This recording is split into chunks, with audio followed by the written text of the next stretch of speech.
இயல்பான கதைகளை படமாக்குவதில் நேர்த்தியான இயக்குனர், பேராற்றல் மிக்க பேச்சாளரும் நடிகருமான கரு பழனியப்பன் அவர்களை பேச அழைக்கிறேன்.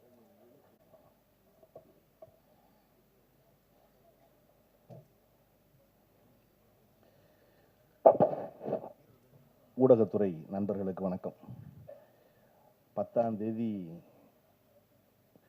உயிர் தமிழுக்கு படம் ரிலீஸ் ஆகி அந்த படம் வெற்றி பெற்று அதன் பிறகு பல படம் பண்ணி அதன் பிறகு பல இடத்துல விருது வாங்கி அதன் பிறகு பல ஹீரோக்களுக்கு கதை சொல்லி அதன் பிறகு சாய்வி சித்ராவில் போய் பேச வேண்டிய பேச்சை இன்றைக்கே பேசின ஆதம் பாபாவுக்கு முதல்ல வணக்கம். இந்த அவர் சொன்ன அளவுக்கான அளவுலாம் படத்தில் கந்தெல்லாம் படம் பார்த்துருக்கேன். இந்த படம் என்ன அளவில் இருக்குன்னு புரியணும்ல. ஏன்னா அமீரை வந்து ஒரு சீரியஸான ஒரு ஃபில்ம் மேக்கராக நமக்கு ஒன்று தெரியும். இப்போ நம்ம ஒரு பாட்டு பார்க்குறோம் உயிர் தமிழுக்குன்னு, இது அமீருக்கான அளவு சட்டையான்னு தெரியலையே அப்படின்னு ஒன்று தோணும்ல. இந்த படத்தை எந்த அளவில் வைக்கிறது அப்படின்னு. இந்த படத்துடைய அளவு என்ன அப்படின்னா, ஆதம் பாபாவுடைய பேச்சை நீங்கள் வந்து சிரிக்க சிரிக்க கேட்டீங்க இல்லையா, அதுதான் இந்த படத்துடைய அளவு. அவர் தான் அந்த படத்துடைய இயக்குனர். இந்த படம் எப்படி இருக்கும்னா அவருடைய பேச்சு போல் இருக்கும். என்ன தோணுதோ அது அப்படியே சொல்வதாக. எனக்கு நல்ல வேளை ஆதம் பாபா பேசி இந்த நிகழ்ச்சியின் இறுக்கத்தை குறைச்சாருன்னு நினைக்கிறேன். ஏன்னா வரலாறு பூரா நாங்கள் வந்து உயிர் தமிழுக்குன்னு படம் கிடைச்சல, அது உயிர் அமீருக்குன்னு ஒரு மேடையாயிரும் போல இருக்குது. எல்லோரும் வந்து தண்ணியில் விளக்கமாகவே இருக்குது. அதெல்லாம் எதுக்கு அசரில் எங்கள் அண்ணன், அதெல்லாம் எதுக்கு அசரில் எங்கள் அண்ணன், அதெல்லாம் இல்லை, அப்படிலாம் இல்லை. ரொம்ப அசத்துட்டாரு. ஏன்னா சும்மா இருக்க ஒரு ஆளை போட்டு இந்த வேலையை பார்த்தா, அதாவது மாம்பழத்தின் அழகை எல்லோரும் பாராட்டுவர், மாம்பழத்தின் அழகை எல்லோரும் பாராட்டுவர், உள்ளிருந்து குடையும் வண்டின் குடைச்சலை யார் அறிவாருமா. அந்த மாதிரி உள்ளிருந்து குடையும் வண்டின் குடைச்சலை யாரும் அறிய போகிறதில்ல. பார்க்கும்போது என்னை எல்லாரும் சொல்லுவாங்க, என்னங்க அப்படியே அமைதியாகவே இருக்கீங்க அப்படின்னு. ஆமாடா, என்னை வெளியேருந்து பார்க்கும்போது வார்த்தை பார்க்குற மாதிரி தான் இருக்கும், அமைதியாக தான் இருக்கும் எல்லாருக்கும், அப்படியே இருந்துக்கிட்டே இருக்கு போல இருக்குது அப்படின்னு.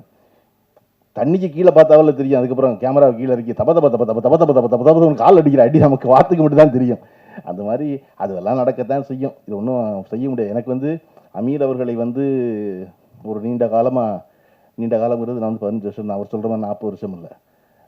எனக்கு தெரிஞ்சதுக்கான முதல் காரணம், எனக்கு அமீரின் மேல் பெரிய ஈர்ப்பு ஏற்பட்டதற்கு காரணம், நான் கல்லூரி முடித்து உதவி இயக்குனராக வந்து சேர்ந்த காலகட்டத்தில் 98 ஒரு 2002 அந்த ஒரு 5-6 வருஷம் இருக்கு இல்லையா, அந்த காலகட்டத்தில் தமிழ் சினிமாவில் ஒரு இஸ்லாமிய பெயர் வருவதே ஆச்சரியம். எல்லா இஸ்லாமியர்கள் அதிகம் இருந்திருக்காங்களான்னா சினிமாவில் இருந்திருக்காங்க. ஆனால் அதில் கிட்டத்தட்ட 95 விழுக்காடு பேர் ஏதோ ஒரு பொது பேரில் இருக்கோன்னு நினச்சிக்கிட்டு இஸ்லாம் அல்லாத பேர்லாம் வந்திருக்காங்க. நான் முதல்ல அமீர் பேர் தான் ரொம்ப நாள் கழித்து எம்ஏ காஜாவுக்கு அப்புறம் அமீர்னு நேரடியாக பார்க்குறேன். எனக்கு அது ரொம்ப பிடிச்சிருந்துச்சு. ஒருத்தர் தன் அடையாளத்தை மறைக்காமல் அந்த பேர், எனக்கு வச்ச பேர் அமீர் சுல்தான் தான், நான் அந்த பேரோட தான் வருவேன் அப்படின்னு. ஏன்னா எனக்கு நான் படம் எடுக்கும்போது எல்லாரும் சொன்னாங்க, கருப்புள்ளியம்மன்கிற பேர் கொஞ்சம் பழைய பேராக தெரியுது, வயசான ஆளாக தெரியுது அப்படின்னாங்க. நான் சொன்னேன், இதை விட பழைய பேர் மணிரத்னம். மணி ரொம்ப பழசு, ரத்னம் அதை விட பழசு. எடுத்த படம் தான் பேரை முடிவு பண்ண போகுது. நான் நல்ல படம் எடுத்தா என் பேர் நல்ல பேர் ஆகும், நல்ல படம் எடுக்கலைன்னா என் பேர் நல்ல பேராக இருக்காது. அதனால் பேர் மாத்திர வேலை வச்சுக்காதீங்க. 35 வயசுக்கு அப்புறம் இன்னொரு பேர் கேட்டலாம் திரும்ப முடியாது இனிமேல். அதனால எந்த பேரே வச்சுக்கலாம்னு தயாரிப்பாளர்கிட்ட சொல்லித்தான் என் பேரோட வந்தேன். அப்படி தன் பெயரோடு வந்ததுனால அமீர் எனக்கு வந்து ரொம்ப பிடிக்கும். இன்னொன்று எனக்கு ரொம்ப அமீர்கிட்ட பிடிச்சது, எந்த நேரம் எந்த காலம் எதுவாக இருந்தாலும் நீங்கள் அமீருக்கு ஒரு தொலைபேசியில் கொஞ்சம் கேவலாக ஒரு குரலில் பேசுனீங்கன்னா அடுத்த அரை மணி நேரத்தில் நீங்கள் இருக்க இடத்துல வந்து நிற்பார். என்னவோ ஒரு தேவையில் பேசுகிறான், அவன் என்னன்னு தெரியல, அவன் சொல்லலை அதை. ஆனால் அவன் எதையோ ஒன்று வேண்டான், ஏதோ ஒன்று விரும்புகிறான். நம்ம பக்கத்தில் போயிருந்தால் நல்லா இருக்கும் அப்படின்னு நினச்சி வருவது இருக்கு இல்லையா, அது நான் அவர்கிட்ட கற்றுக்கிட்ட குணம். நான் இன்றைக்கும் ராத்திரி 12 மணிக்கோ 2 மணிக்கோ யாரோ ஒருத்தர் ஃபோன் பண்ணி குரல் லேசாக உடஞ்சிச்சுன்னா பரவாயில்லன்னு எந்திரிச்சு உடனே அவரை பார்க்க போயிடுறேன். ஏன்னா மனித மனம் மிக மிக எளிமையானது, அதே சமயம் அந்த மனம் அவ்வளவு சிக்கலானதும் கூட. அப்போ அந்த சிக்கலான மனம் எப்போ எளிமையானதாக மாறுகிறது எனில், இந்த சிக்கலுக்கு நான் உன்னோடு நிற்கிறேன் என்று இன்னொருவன் வந்து நிற்கும் பொழுது அந்த சிக்கலான மனம் எளிமையானதே ஆகிவிடுகிறது. அப்படி மாபெரும் சிக்கல்களை மிக எளிமையாக்குவதற்கான வழியை நான் அமீரிடம் கற்றுக்கொண்டேன். அதை நான் செய்கிறேன். எனக்கு அதை விட்டு ரொம்ப பிடிச்சிருந்த ஒரு விஷயம். நான் இந்த மேடையில் ஜன்னாதன் இருந்திருந்தா ரொம்ப நிறைவடைஞ்சிருக்குன்னு நினைக்கிறேன். எஸ்பி ஜன்னாதன். காரணம் நானும் அமீரும் ஜன்னாதனும் எந்த நோக்கமும் இல்லாமல் பயணப்பட்டவங்க, எந்த தேவையும் இல்லாமல். வாழ்வு எப்பொழுது அழகாக மாறுகிறதுன்னு எவர் உங்களிடம் எதையும் எதிர்பார்க்காமல் இருக்கிறாரோ அவரோடும், எவரிடத்தில் உங்களுக்கு எந்த எதிர்பார்ப்பும் இல்லையோ அவரோடும் இருக்கும் பொழுது அந்த வாழ்வு மிக அழகானதாக மாறுகிறது. எனக்கும் ஜன்னாதனுக்கும் அமீருக்கும் எப்பொழுதும் எந்த எதிர்பார்ப்பும் இருந்ததில்லை, எந்த வேலையிலையும்.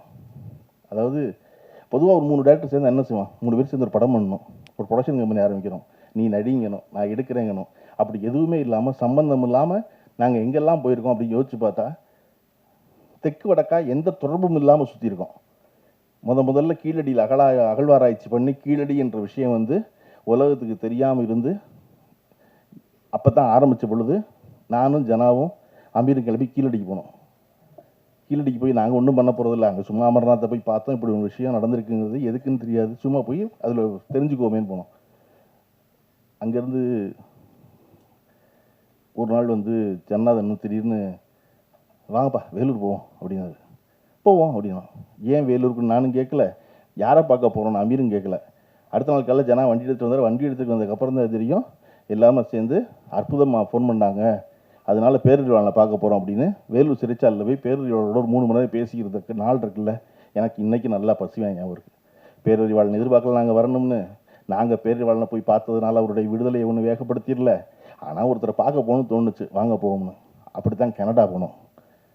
கனடா போய் நாங்கள் 3 பேருமா சும்மா தெரிஞ்சது இருக்குல்ல, அப்படி இருந்த ஒரு காலகட்டம். கனடாவிலிருந்து பேரறிவாளன் கீழடியிலிருந்து எந்த நோக்கமும் இல்லாமல் ஊர் சுற்றிட்டு இருந்தது. இந்த காலகட்டத்தில் அவர் வந்து இப்படி ஒரு படம் என்பது எனக்கோ ஜனநாதனுக்கோ உவப்பானதாக இல்லை. எது உயிர் தமிழுங்கிற படம். இந்த இடத்துல நம்ம என்ன சொல்லணும்னா, நான் வந்து எதையோட யோசித்து பார்த்துக்கிறேன் அப்படின்னா, ரஜினிகாந்த் வந்து ஒரு நட்சத்திரமாக இருந்து, அதாவது நடிகராக பெயர் பெற்று நட்சத்திரமாக மாறி சூப்பர் ஸ்டாரை தொட்ட இடம். தொட்டுக்கிட்டு இருக்கும் பொழுது பஞ்சர்நாசலம் அவர்கள் வந்து ஒரு கதை சொல்கிறார். பஞ்சர்நாஸ் கதை சொன்னப்போ அப்போல்லாம் என்னென்னா ரெகுலராக ரைட்டு நம்ம வேலை நம்பிக்கை உள்ள ஒருத்தர் கதை சொல்கிறாரு, அந்த கம்பெனி படம் பண்ணுற முடிவு பண்ணியாச்சு, ஒரு வரி கதை கேட்டுக்க போகிற போய் பாங்குறோட சாயந்தரம், அவ்வளோதாங்க இருந்த காலகட்டம் நடிகர்கள். அப்படி இருந்த பொழுது சரி நடிக்கிறேன்னு சொல்லியாச்சு. ரஜினிகாந்த் படம் ஆரம்பிச்சாச்சு. படம் ஆரம்பிச்சு ஒரு 5-6 நாள் படப்பிடிப்பு முடிஞ்சோன்னு ரஜினிகாந்துக்கு தெரியுது, ஆகா நம்மளை வச்சு செய்கிறாங்க, இது வேலைக்கு ஆகாது இந்த படம் அப்படின்ட்டு. ஆனால் அது யார்கிட்ட சொல்கிறது, பஞ்சன் தான் நடிக்க சொல்லியிருக்காரு. அவருடைய தயாரிப்பு பஞ்சனை கூப்பிட்டு, இது வந்து ஒன்றும் தேடுற மாதிரி தெரியல, இது எனக்கான படமாக இல்லை அப்படின்னொன்னே பஞ்சன் வந்து ஏன் அப்படின்னு, இல்லை என்னையை வச்சு இதெல்லாம் எடுத்துக்கிட்டு இருக்கீங்க, அந்த படம் தம்பிக்கு இந்த ஊர், என்னையை வச்சு இந்த படமெல்லாம் இப்படிலாம் எடுத்துக்கிட்டு இருக்கீங்க, மாட்டு வாழை தூக்கி நான் மணி பார்க்குறேன், சாணி வச்சு ராட்டி தட்டுறேன், நீங்கள் ஏதோ காதல் கதை, நீங்கள் மாதவி இருக்காங்க, நீங்கள் அப்பா சண்டே, நீங்கள் அதெல்லாம் ஒன்றும் பெருசாக நிற்கிற மாதிரி தெரியல, நான் தாங்குவேனா இதுக்கெல்லாம் அப்படின்னோடனே பஞ்சனை சொன்னார், ரஜினி எல்லா ஹீரோவுக்கும் 2 சண்டை வைக்கிறோம், அதிகபட்சம் 3 சண்டை, நீ ஆக்ஷன் ஹீரோங்கிறனால உனக்கு 5 சண்டை வைக்கிறோம். இப்போவே 5 சண்டை 1984, இப்போவே 5 சண்டைனா அடுத்த 5 வருஷம் கழிச்சு எத்தனை சண்டை போடுவ நீ, 14 ரீலுக்கு 14 சண்டையா, அதனால காமெடி பண்ணு, அதான் நீ தில்லுமுல்லாம் பண்ணல அப்புறம் என்ன அப்படின்னு. இல்லை அது வந்து அமோல் பல்லக்கர் நடித்து ஏற்கனவே ஹிந்தியில் சக்ஸஸ்ஃபுல்லாக ஓடினது, சாருக்காக பாலச்சந்திரன் சாருக்காக பண்ணது, இது அதுவாகவும் இல்லை இதுவாகவும் இல்லை, ஒரே குழப்பமாக இருக்கே அப்படின்னொன்னே, சரி இந்த படம் ஓடல, என்ன பிரச்சனை ஆகணும், என்ன பிரச்சனை ஆகும், ஒன்றும் ஆகாது அப்படின்னா ரஜினி.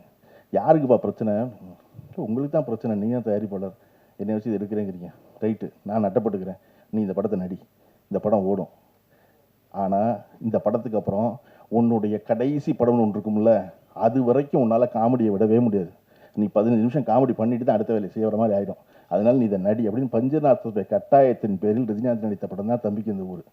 அது பஞ்சர்நாசலம் என்கிற கதாசிரியர் என்கிற இயக்குனர் என்ன நம்பினாரோ அது அப்படியே திரையில் நடந்தது. அது வரையும் ரஜினிகாந்த் அப்படி ஒரு காமெடி பண்ணி ஸ்லாப்ஸ்டிக் காமெடி பண்ணி பார்த்ததில்லை. இன்னைக்கு வரையும் காமெடியன் மாறலாம், இல்லாமல் போகலாம், ஆனால் ரஜினிகாந்த் 15 நிமிஷம் காமெடி பண்ணி தான் வர்றாரு. அப்போ ரஜினிகாந்த் என்பவர் பஞ்சர்நாசலம் வைத்திருந்த நம்பிக்கை, பஞ்சர்நாசலத்துக்கு ரஜினிகாந்தை பற்றி இருந்த புரிதல், அதுதான் அந்த படத்துக்கு காரணம் அமையுது. இந்த உயிர் தமிழுக்கு அமைந்ததுக்கு காரணம் ஆதம் பாபாவுக்கு தான் நன்றி சொல்லணும். அவர் தான் முதல்ல இருந்து இல்லை இதுதான் அளவு சட்டை, இது போதும், நீங்கள் சீரியஸாக பண்ணுறதெல்லாம் அப்புறம் போய் பண்ணிக்கோங்க உங்கள் படத்தில், இதில் வேண்டாம், இது இவ்வளவு போதும் சொல்லுது இருக்கு இல்லையா, அது வந்து எப்பொழுதும் எல்லாராலும் ரசிக்கப்படும் வெகுஜனத்தால் அப்படின்னு நம்பினார் ஆதம் பாபா. ஆதம் பாபா தான் இந்த படத்தை விடாமல் நடத்தி கொண்டு வந்து சேர்த்தது. அதனால ஆதம் பாபா இதில் பாராட்டுக்குரியவர். கொஞ்சம் கூடுதலாக பேசிட்டனோ அப்படின்னு அவரே கேட்டு உணர்ந்திருக்கார் அவர், அது தெரிஞ்சிருக்கு. அதனால வந்து இது வந்து லைவ் மீடியா போனதால் எடிட் பண்ண முடியல, படமாக இருக்கிறதுனால திரும்ப திரும்ப பார்த்து எது கூடுதலாக இருக்குன்னு தெரிஞ்சு எடிட் பண்ணி ஒரு அளவான அழகான ரொம்ப அதாவது தன்னை போல ஒரு படம்பாங்களா, அது பாட்டு இயல்பாக ஓடி முடிகிற ஒரு படமா, அப்படி ஒரு படம். கதாநாயகி மிக அழகான ஒரு கதாநாயகி. எனக்கு இன்னைக்கு ரொம்ப நாள் கழித்து நான் படத்தில் பார்த்துக்கிறேன், நேரில் பார்க்குறேன். ஒரு ஒப்பனைகள் இல்லாமல் இவ்வளவு இயல்போடு ஒரு கதாநாயகி தமிழுக்கு மீண்டும் வந்திருப்பது என்பது பெரிய மகிழ்ச்சி இல்லையா. அவர் ஆதம்பாவை சொன்னது ரொம்ப உண்மை. ரொம்ப இயல்புத்தன்மையோடு ஒருத்தர் இருக்கணும்ல ஒரு மேடையில். அப்படிங்கும்போது அப்படி ஒரு கதாநாயகி, அதுபோல் மிச்ச நடித்த நடிகர்கள் எல்லாரும் அவ்வளவு சிறப்பாக இருந்தது என்பது. இதில் இந்த படம் ரொம்ப பாபாவுக்கு, ஆதம்பாவாவுக்கு ரொம்ப முக்கியமான ஒரு படமாக அவரே சொன்னார். ஒன்றுமே பண்ண விட மாட்டேங்கிறாங்க எங்களை அப்படின்னு. அதெல்லாம் அப்படித்தான் எல்லா காலகட்டத்தில் எல்லாரும் அதை செஞ்சுட்டே இருப்பாங்க. நீங்கள் இந்த படம் வெற்றிகரமாக ஓடி அடுத்த படத்துக்கு மட்டும் உங்களை வாங்க வாங்கன்னு கூப்பிடுவாங்கல்ல, அவ்வளோதான். அன்றைக்கி ஒரு புது எதிரி இருப்பான், அவ்வளோதான். எதிரி மாறிக்கிட்டே இருப்பானே ஒழிய, வேண்டாம்னு நினைக்கிறவங்க மாறிட்டே இருப்பான ஒழிய, வேணும்னு நினைக்கிறவங்க மாறிக்கிட்டே இருப்பான ஒழிய, அது ஒன்று நடந்துக்கிட்டே தான் இருக்கும் இல்லையா. இன்றைக்கி நீங்கள் வந்து சாதாரணமாக 1000 ரூபா சம்பாதிக்கிற ஒருத்தனுக்கு 100 ரூபா பிரச்சனை சரியா. நீங்கள் வரும்போதே ஆஃபீஸ் போட்டு வந்தவர் அசிஸ்டன்ட் முடியலன்னு டேரக்டர் வர்றீங்க, அவ்வளோதான். லட்ச ரூபா சம்பாதிக்கிறவனுக்கு 10,000 ரூபா பிரச்சனை, கோடி ரூபா சம்பாதிக்கிறவனுக்கு லட்ச ரூபா பிரச்சனை, 100 கோடி ரூபா வச்சுருவனுக்கு 10 கோடி ரூபா பிரச்சனை அதே தான். அது மாறிக்கிட்டே தான் இருக்க போகுது. நீங்கள் வந்து எனக்கு காசி ஆனந்தனுடைய கதை, காசி ஆனந்தன் கதைகள் ஒரு புத்தகம் இருக்கும், எனக்கு அது ரொம்ப பிடிக்கும். நான் அடிக்கடி வந்து பிறற்ற புத்தகங்களில் அது ஒரு புத்தகம். அது வந்து காலையில் வந்து சூரியன் உதிக்கும், சூரியன் உதிச்சா சேவல் கூவும், சேவல் கூவுனா சூரியன் மகிழ்ந்து தன்னுடைய வருகையை சேவல் வரவேற்குது அப்படின்னு நினச்சா அகமகிழும். மாலை மங்கும், மேற்கு நோக்கி சூரியன் கவிழும், ஆனால் கூவுறதுக்கு சேவல் வராது. மனம் நொந்து சூரியன் சொல்லும், எழும்போது வருகிறவன் எல்லாம் விழும்போது வருவதில்லை அப்படிங்க. அப்படி அந்த புத்தகம் பூரா 2 வரி தான் எழுதியிருப்பார் காசியானந்தன். ஒரு 4 வரி கதை, 2 வரி அவ்வளோதான் இருக்கும் அதில். அது நண்டு கடற்கரையில் ஓடிக்கிட்டே இருக்கும். ஓடுனா பின்னாடி நண்டின் கால் தடம் தெரியும். அந்த கால் தடத்தை தெரிவதற்குள் அலை வந்து அழிக்கும். நண்டுக்கு பெரிய கோவம் இருக்கும் அலையை பார்த்து. அது என்னோட அடையாளம் இல்லையா, அதை நான் விட்டு வர்றேன், அதுக்குள்ளே இது வந்து என்னை அழிக்குதே அப்படின்னா கொஞ்ச நேரம் கழித்து நண்டு பிடிக்க நரி வரும்.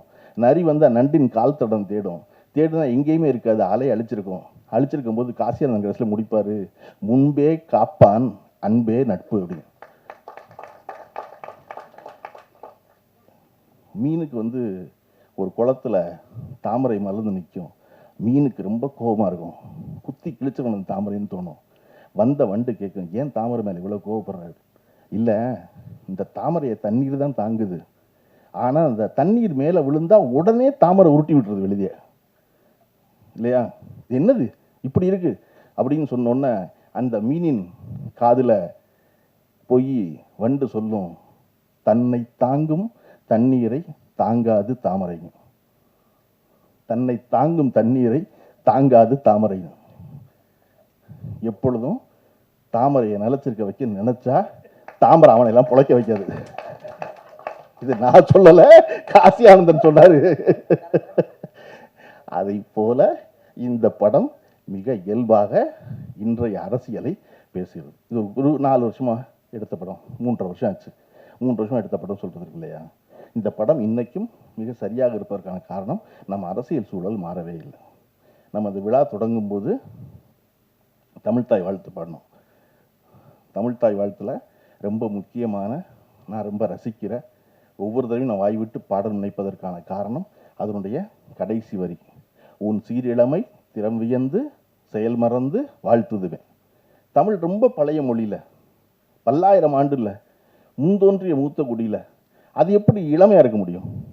உன் சீர் இளமை திறம் வியந்து செயல் மறந்து வாழ்த்துவேன். அது தமிழ் கிளவியாக இருக்கணும், பல்லு போயிருக்கணும், தோல் சுருங்கி இருக்கணும். ஆனால் அது எப்படி இளமையாக இருக்குது அப்படின்னா, நமக்கு வந்து 2000 வருஷத்துக்கு முன்னாடி ஒரு அடையாளம் எடுத்துக்கிட்டோம்னா திருக்குறள். திருக்குறளை ஒரு எல்லாருக்கும் தெரிஞ்ச திருக்குறள் பேசணும்னா, முயற்சி திருவினை ஆக்கும், முயற்சின்மை இன்மை புகுத்தி விடும். இது எழுதி 2000 வருஷம் ஆச்சு. ஆனால் இன்னைக்கு கேட்டோம்னா முயற்சி தெரியும், திருவினை பணத்தின, திருனா பணம், திருமகள், முயற்சி திருவினை ஆக்கும், முயற்சி பண்ணால் பணம் ஆக்கும், முயற்சியின்மை, முயற்சி இல்லைனா இன்மை புகுத்தி விடும், வறுமை உள்ளே வந்துடும்.